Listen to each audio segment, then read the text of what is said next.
Zee TV Telugu news ప్రేక్షకులకు స్వాగతం సుస్వాగతం. మా ఛానల్ను మొట్టమొదటిసారిగా చూస్తున్నట్లయితే సబ్స్క్రైబ్ చేయండి, లైక్ చేయండి, షేర్ చేయండి. మీ ప్రోత్సాహం మాకెంతైనా ఉత్సాహాన్ని ఇస్తుంది. సేకరించిన సమాచారాన్ని మార్పు లేకుండా చూపించడమే మా ఛానల్ యొక్క ప్రత్యేకత. ధన్యవాదములు. వివరాల్లోకి వెళ్తే, నెల్లూరు జిల్లా కావలి పట్టణం ముసునూరులోని ఎమ్మెల్యే రామిరెడ్డి ప్రతాప్ కుమార్ రెడ్డి నివాసంలో క్రైస్తవ నాయకుల ఆధ్వర్యంలో విలేకరుల సమావేశం మంగళవారం జరిగింది. క్రైస్తవ నాయకులు బి ఇన్సెంట్ ఆధ్వర్యంలో జరిగిన ఈ కార్యక్రమంలో association of integrated Christian council జాతీయ అధ్యక్షులు వైసీపీ ఎలక్షన్ కోఆర్డినేటర్ గేరా హనుకు పాల్గొన్నారు. ఈ సందర్భంగా ఆయన మాట్లాడుతూ, కూటమి పార్టీలకు ప్రజలే బుద్ధి చెబుతారన్నారు. దళితులు, క్రైస్తవులు, మైనారిటీలను కించపరిచి వారి మనోభావాలను దెబ్బతీసిన కూటమి పార్టీలకు రానున్న సార్వత్రిక ఎన్నికల్లో వారికి ప్రజలు తగిన బుద్ధి చెబుతారని గేరా హనుక్ తెలిపారు. ఈ కార్యక్రమంలో సీనియర్ పాస్టర్ బి జయసుందరరావు, అలాగే pastor Praveen, pastor Vincent, CH Yesuratnam, ఇర్మియా ప్రభాకర్, డి రక్షణ బాబు, రతన్ బాబు, వరప్రసాద్ తదితర క్రైస్తవ నాయకులు, పాస్టర్లు పాల్గొన్నారు.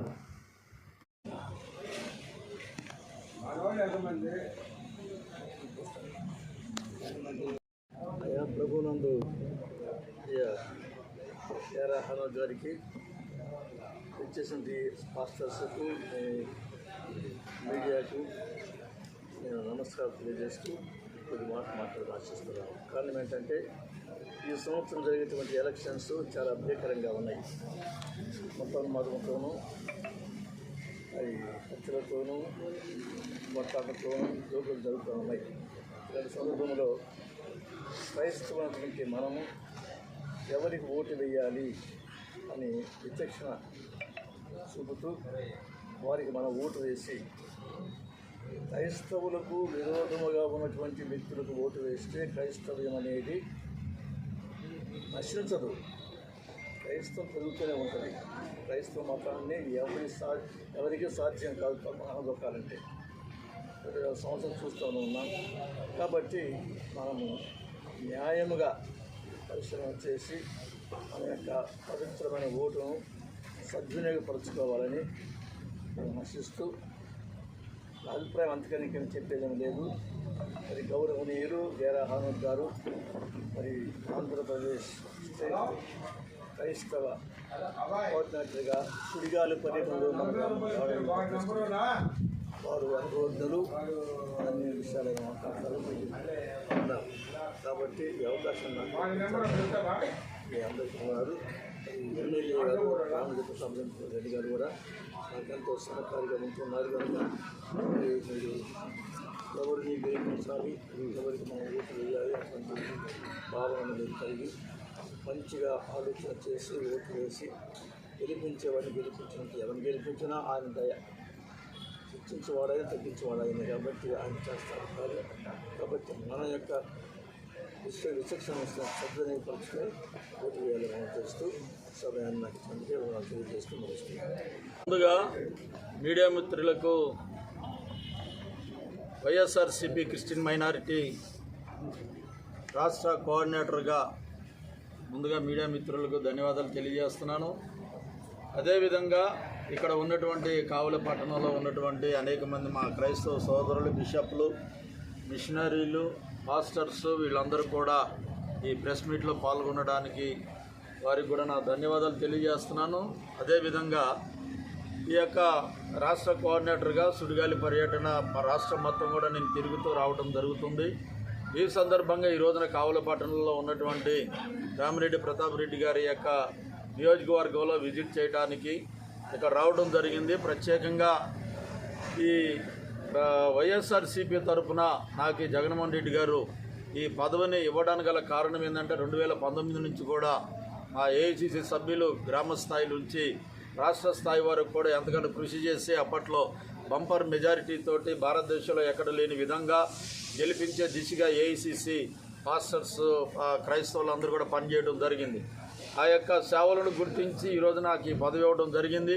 ఈ పదవి సందర్భంగా నేను మనవి చేసేది ఏంటంటే, జగన్మోహన్ రెడ్డి గారు మరి ఇంకొక 4-5 రోజుల్లో జరగబోతున్నటువంటి ఈ ఎలక్షన్లో 2024 13వ తారీఖున జరగబోతున్నటువంటి ఎలక్షన్లో అంతకంటే బెంపర్ మెజారిటీ తోటి గెలవబోతున్నాడని మేము ధైర్యంగా చెప్పగలుగుతున్నాం. ఆదర్శమైనటువంటి మేము ఒక AICC association of integrated Christian council ఒక వ్యవస్థాపక అధ్యక్షుడిగా గేరా హానూక్ని నేను మాట్లాడుతున్నాను. బంపర్ మెజారిటీతో గెలిపించబోతున్నాం. ఎందుకు అని అంటే, ఆంధ్ర రాష్ట్ర ప్రజలకు ఎలాంటి మేలులు చేశాడు అని అంటే, జగన్మోహన్ రెడ్డి గారు ఎలాంటి పథకాలు అందించాడంటే, భారతదేశంలో ఏ రాష్ట్రంలో ఏ ముఖ్యమంత్రి ఏ ప్రభుత్వం చేయలేని పథకాలని ఆ యొక్క విధానాలని పేదవాళ్ళకి ఇవన్నీ కూడా అందించడం జరిగింది. దాన్ని బట్టి మేమందరం కూడా ఆంధ్ర రాష్ట్ర ప్రజలుగా జగన్మోహన్ రెడ్డి గారి యొక్క నాయకత్వంలో మేము ఉండడం మేము చాలా గర్విస్తున్నాము, మేము చాలా సంతోషిస్తున్నాము. ద సేమ్ టైము ఇప్పుడు ఉన్నటువంటి కూటమిగా కూడుకున్నటువంటి చంద్రబాబు నాయుడు, నారా చంద్రబాబు నాయుడు కావచ్చు, పవన్ కళ్యాణ్ కావచ్చు, ఇంకా ఆయనతో పాటు కలిసినటువంటి మిగతా వాళ్ళందరూ కూడా ఏమని ప్రచారం చేస్తున్నారండి? ఏమని ప్రచారం చేస్తున్నారు?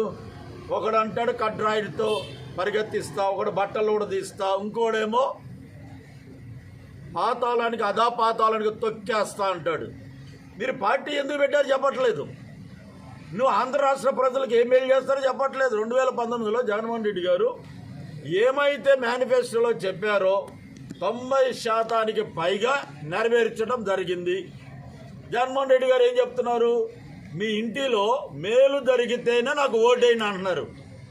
ఇంత సీనియారిటీ ఎవరో చంద్రబాబు నాయుడికి, ఇంత సీనియారిటీ ఉన్నటువంటి నీవు 40-45 సంవత్సరాలు రాజకీయ అనుభవం అంటున్నావు, 3 సార్లు ముఖ్యమంత్రిగా 14 సంవత్సరాలు పరిపాలించాను అంటున్నావు.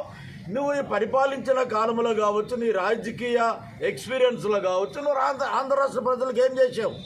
నువ్వు ఏమీ కూడా చేయలేదు. నువ్వు ఇంకా అది ఒక విధంగా చెప్పాలనంటే, నువ్వు కేవలము మీరు పార్టీలు పెట్టింది ఇప్పుడు ప్రచారం చేస్తుంది కేవలం జగన్మోహన్ రెడ్డి గారిని తొక్కేయడానికి. నీలాంటి వాళ్ళు ఎంతమంది వచ్చినా వైఎస్ జగన్మోహన్ రెడ్డి గారి అని ఈ సందర్భంగా నేను మనవి చేస్తున్నాను. అది మాత్రమే కాదు, ఇక్కడ ఉన్నటువంటి క్రైస్తవులంటే నీకు ఎందుకు పడదు? 5,000 రూపాయలు ఇస్తుంటే మేము ఎన్నోసార్లు మెమోరాండాలు సమర్పించాం.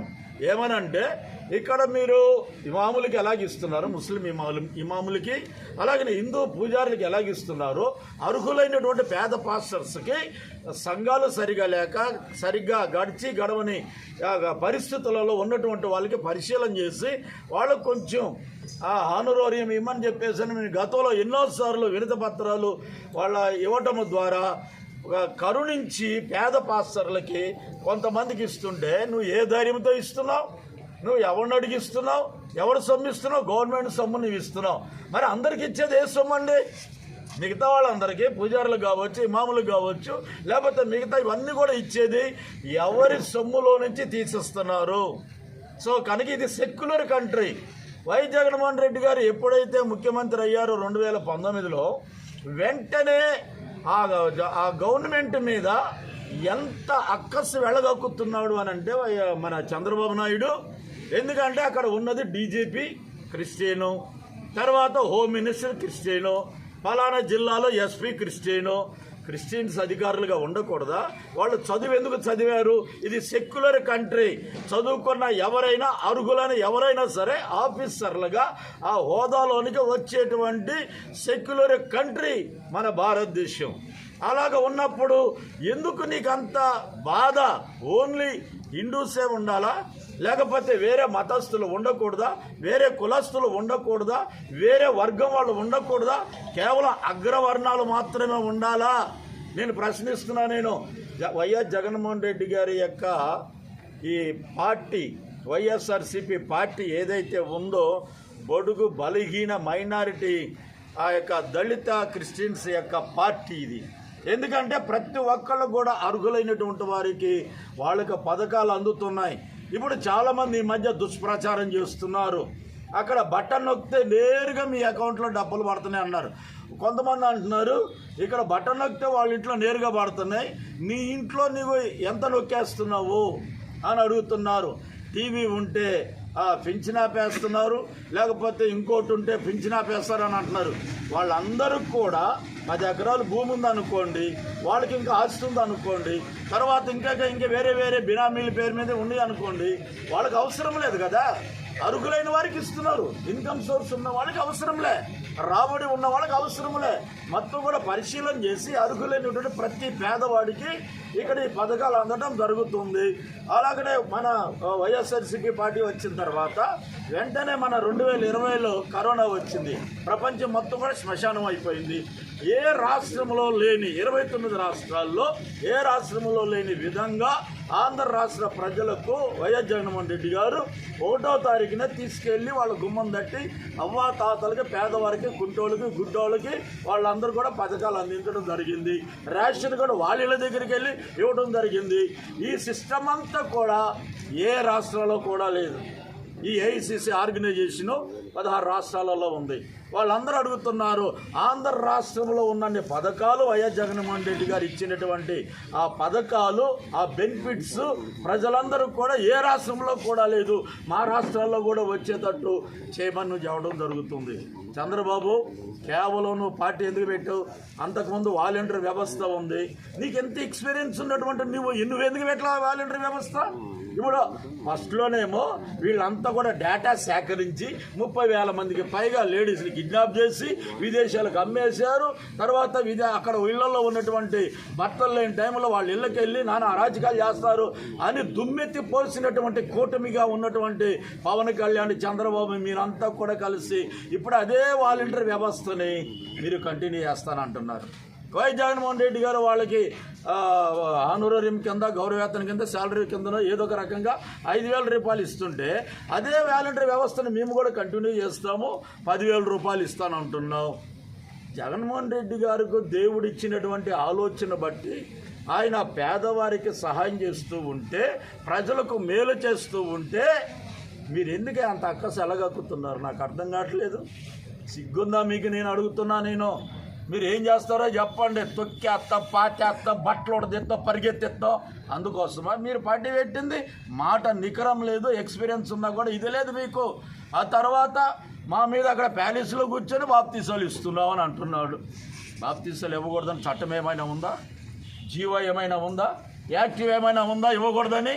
ఇవ్వచ్చు అనేటువంటి చట్టం చెప్తుంది. ఆర్టికల్ 25 నుంచి 28 వరకు కూడా బాప్తీసాలు ఇవ్వచ్చు. వాక్కు స్వేచ్ఛ, మత స్వేచ్ఛ ఇవన్నీ కూడా ఉన్నాయి. వాటిని బట్టి మేము ఇస్తుంటున్నాం. మేము ఇస్తుంటే నీ హాయంలో జరగలేదా? నీ హాయంలో ఎన్ని టెంపుల్స్ పడగొట్టడం జరిగింది? అలాంటిది జగన్మోహన్ రెడ్డి గారు ఒక మతానికే కాకుండా ఆ రథం తగలబెట్టినప్పుడు కావచ్చు, లేకపోతే నీ హాయంలో ఎన్నో హిందూ టెంపుల్ కూల్చేసినవి కావచ్చు, వైఎస్ జగన్మోహన్ రెడ్డి గారు వచ్చిన తర్వాత కొన్ని కోట్ల రూపాయలతోటి అవన్నీ కూడా కంటిన్యూగా మరలా తిరిగి రీకన్స్ట్రక్షన్ కట్టించడం జరిగింది. నూతనమైనటువంటి గుళ్ళు కావచ్చు, హిందూ టెంపుల్స్ కావచ్చు. కానీ జగన్మోహన్ రెడ్డి గారు ఒక చర్చి కూడా కట్టించలేదు, అన్ని హిందూ టెంపుల్సే కట్టించడం జరిగింది. అది మాత్రమే కాదు, నువ్వేం చేస్తున్నావు? జగన్మోహన్ రెడ్డి గారు పెట్టినటువంటి ఇప్పుడు మేనిఫెస్టో ఇప్పుడు పెట్టినటువంటి విడుదల చేసినటువంటి వాటికి ఇప్పుడు నువ్వేమంటున్నావు? దానికి డబల్ చేశాను. జగన్మోహన్ రెడ్డి గారు ఇప్పుడైతే ఏదైతే ఇస్తున్నాడో, లేకపోతే ఏదైతే ఇప్పుడు మేనిఫెస్టోలో పెట్టాడో దానికి ఇప్పుడు నేను డబల్ చేస్తాను అంటున్నావు. వైఎస్ జగన్మోహన్ రెడ్డి గారు ఇప్పటి వరకు అందించినటువంటి పథకాలకి దగ్గర 78,000 కోట్ల రూపాయలు అక్కడ ఇస్తే మన రాష్ట్రాన్ని అప్పుల పాలు చేసేసాడు, మరో శ్రీలంక చేసేసాడు అని చెప్పేసి మాట్లాడుతున్నావు. ఇప్పుడు నువ్వు దానికి డబల్ చేసావు కదా, ఏమేమి తీసుకొస్తావు నువ్వు? ఆ డబ్బులన్నీ కూడా నువ్వు ఏమేమి తీసుకొస్తావు అంటే అప్పుడు నువ్వు ఏం చేయాలనుకుంటున్నావు? దీనికి డబల్ చేసి ఆంధ్ర రాష్ట్ర ప్రజల్ని, ఆంధ్ర రాష్ట్రాన్ని నువ్వు ఏం చేయాలనుకుంటున్నావు? దీనికి నువ్వు సమాధానం చెప్పాలి చంద్రబాబు. ప్రధానంగా దీనికి నువ్వు ఆన్సర్ చెప్పాలి. మీ మైనారిటీలు మేము అడుగుతున్నాం, క్రైస్తవులు మేము అడుగుతున్నాం, పేదవాళ్ళు మేము అడుగుతున్నాం. మేమంటే నీకు పడదు, దళితులన్నా నీకు పడదు, క్రైస్తవులన్నా పడదు, దళిత క్రైస్తవులన్నా పడదు, మైనారిటీలన్నా కూడా నీకు పడనే పడదు.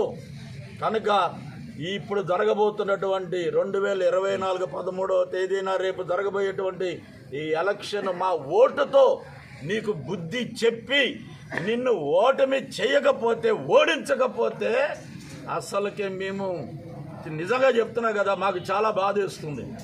కనుక తప్పకుండా అభివృద్ధి జరగలేదు అంటున్నాం. మళ్ళీ ఏమైనా పోయినాయా? ఎంత అభివృద్ధి జరిగిందో ఆంధ్ర రాష్ట్రంలో అవన్నీ కూడా ఉన్నాయి కదా. అవి ఒక్కసారి చూడు. నీ మీటింగులకి జనాలు వచ్చేసరికి అనవసరంగా బ్లేమ్ చేస్తావా, మిస్ఫైర్ చేస్తావా?